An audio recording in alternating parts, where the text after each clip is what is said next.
大家好，我是老李，今天和大家分享一下如何给照片锐化。我这张图呢，就是已经锐化完的效果，我们来比较一下之前和之后的效果。好，我们从头开始操作一遍。我先把图层删除掉。首先，我们按 Ctrl 加 J， 建立一个新的图层。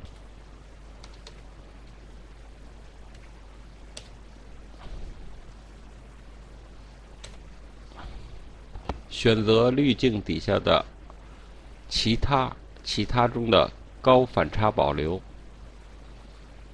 它的默认半径是2，但是呢，我们尽量不要超过这个范围，不然的话，这个锐利效果有点太强烈了。好，我们点击确定，但是我们可以看出上边还是有一些颜色的。如果我们现在叠加这张照片的话，颜色也会同样的加深。我们为了只要锐化的程度，而不要颜色，这时候我们要进行下一步操作。点击菜单中的图像，选择调整，选择去色。这样呢，颜色我们就给它去除掉了。然后我们选择图层1。模式改为叠加，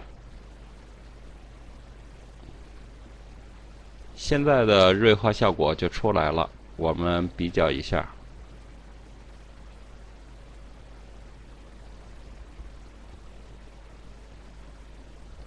好，这就是我今天和大家分享的如何给照片锐化。感谢大家收看，我是老李，下次见。